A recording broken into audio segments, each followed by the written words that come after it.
Yesterday we studied about mood and tone. So what I want you to do right now is go ahead and put warm up, my class, Miss Love, reading language arts, second period, today's date, which is 4/16/16. What is mood? What is tone? So this is your warm up exercise for today. Now I want to take just a minute and tell you about the warm ups and what they're going to mean and what they're going to do for your grade. Your warm-ups from this point on in the quarter are going to be 10% of your grade in your notebook. That is the total notebook, which includes the warm-up, is going to count for 10% of your grade. You can kind of rephrase that. So every day, those of you who have not been doing your warm-ups, you need to start. This is what is called prior knowledge, or it's a review of what we did the day before. So you should have been writing, hopefully, while I was talking about this, because you know that's one of the classroom rules. You come in, you sit down, you do what's on the board. So for lack of time's sake today, we're going to go ahead and, as I write, if you didn't get the right answer, make sure that you put this in your notebook. Okay, mood is the general atmosphere created by the author's words. In other words, it's the feeling or the aura that he creates by what he writes. So that is mood. Not to be confused with tone. They're very similar, but tone is more of the specific emotion that's conveyed throughout the entire work. For example, tone can be an emotion of sadness. It could be an emotion of comedy. But basically, it's the emotion that you see in the author's work. So that's what mood is, and that is what tone is. And you need to make sure that you get that in your notebook today. Today's lesson, the objective is to learn about cause and effect. Before I start that, I do want to tell you one quick thing, and that is that the head of the history department, the head of the EC department, Ms. Randleman, and the head of the English language department, Ms. Long, have met, and we've all decided that as a group, the other teachers included, have decided that we need to include reading content in each of our courses. And we also need to include other subject content in our courses. So I've been working with the science teacher, and what I'm going to do for this next lesson is I'm going to incorporate a little bit of science in the next 2 weeks. And this week I talked to the history teacher, and I'm going to incorporate history and social studies into this next 2 weeks group of lessons. Cause. Cause is what makes something happen. Effect is the reason why it happens. Get this in your notebooks. Cause, the reason why something happens. Effect, the result of what happens. Now, what I want to talk about today is we've been talking about the history of the World War II a little bit in studying the Diary of Anne Frank. Okay, so if we looked at what was the cause of Anne Frank's writing the diary, it would be the effect that genocide would stop. What is genocide? Can anybody tell me what genocide is?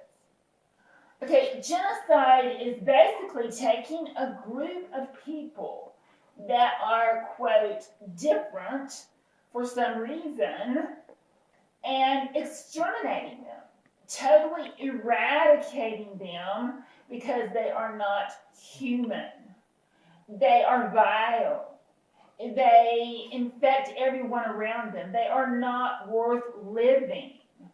So this is why we studied Anne Frank's diary, so that we could talk about cause and effect. Why were they eradicated? Simply because the effect, because they were eradicated, the effect, the why, they were Jewish. They had not blonde hair and blue eyes like the Aryan German race, whom Hitler thought was to be the gene of all, but they were curly, dark-headed, olive-skinned people. They had to wear the patch of David on them. So that's just a short review of cause and effect of Anne Frank's diary. Our next unit of study that we're starting today is on the lost boys. Sudan is a region in Africa, basically it's Eastern Africa, and within that, the Arab militia led by the Qatar, and that's spelled Khator. So I want you to get this. It was the Khator.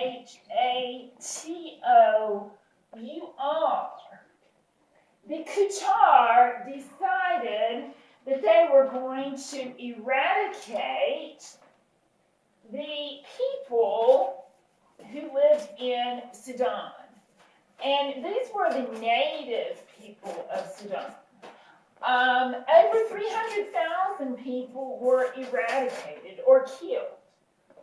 And this is an astronomical amount of people. So Sudan is the region. Okay, so cause. Why was the movie The Lost Boys of Sudan written? Why? Because it wanted to show the effects of genocide. Sorry about that. The effect of genocide, make sure you get that word down, it's very important, of the Sudanese people. We're going to watch the movie, The Lost Boys of Sudan.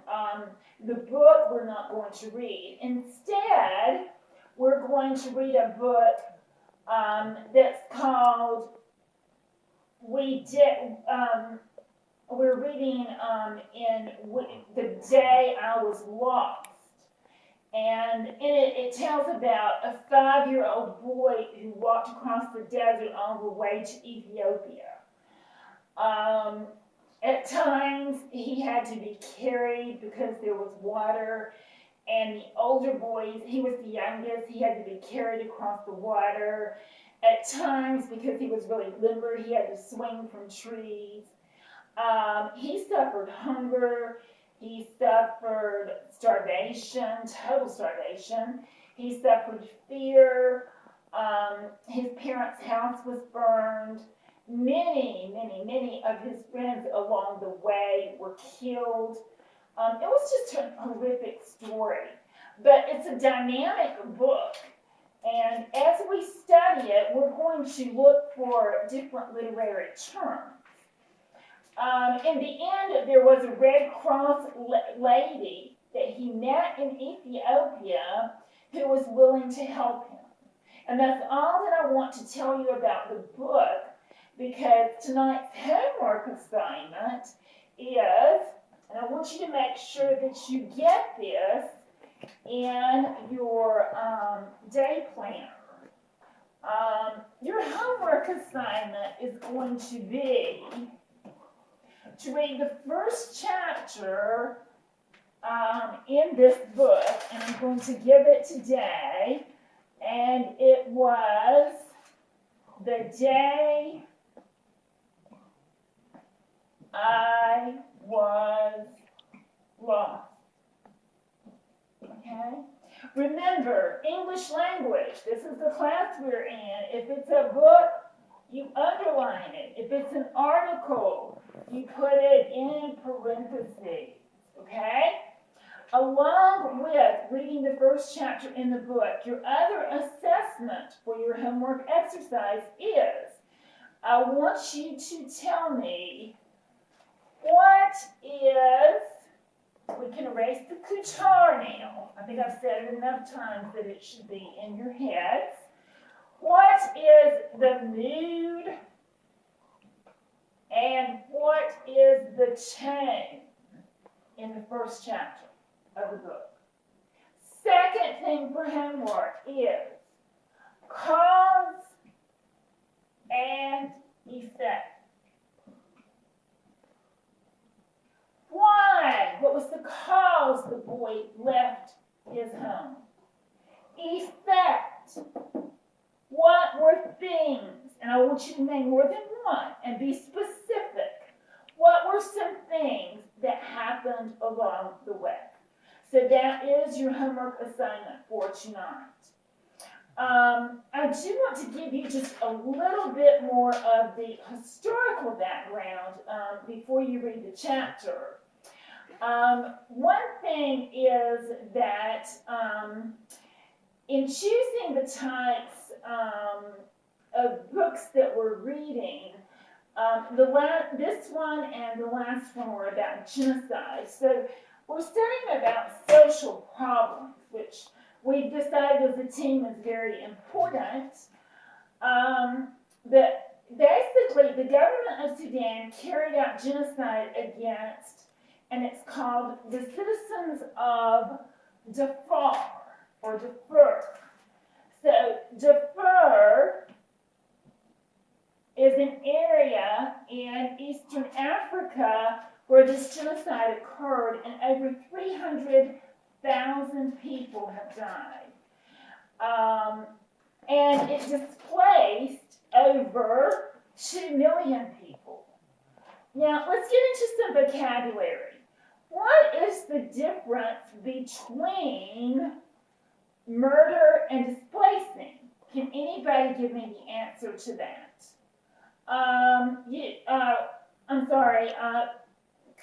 Keelan, can you tell me the answer between, what is the difference between murdering and displacing? No idea. Okay, what about you, Kayla? Okay, so evidently this is a word that you've not covered in vocabulary. Murder you know, but displace. Displace is to remove from an area, okay? So it's sort of like being homeless is being displaced, okay? So displaced, put this in your vocabulary. It's like to be removed to another place.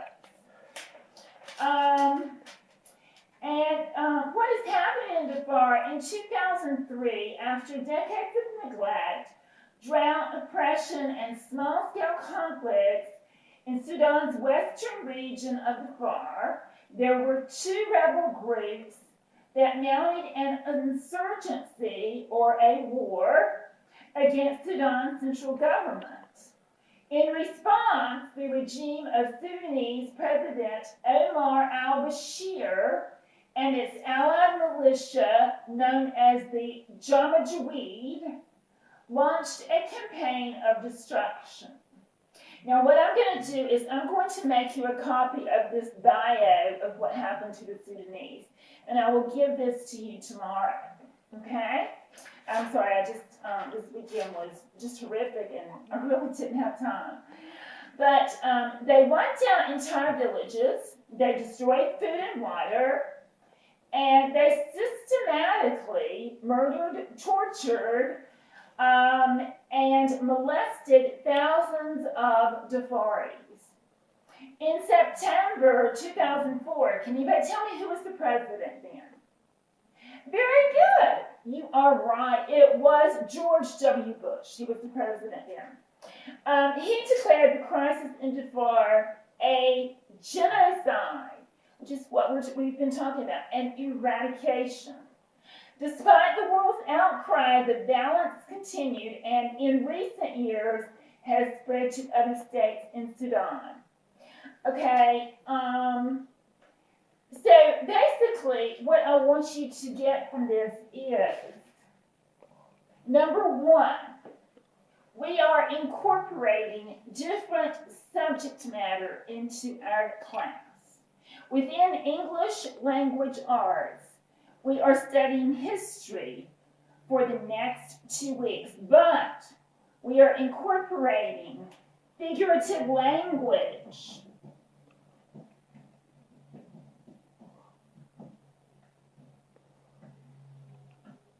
into each lesson. Onomatopoeia, simile, metaphor, hyperbole, all of these things that we've studied, I want you to look for these in the book. You can't underline them, but you can take notes. If you see a simile, write it down. Like a thorn, like the boy was like a thorn. Write the sentence down, put the page number, put the paragraph. Okay, that's part of your homework assignment as well. Chapter 1 is very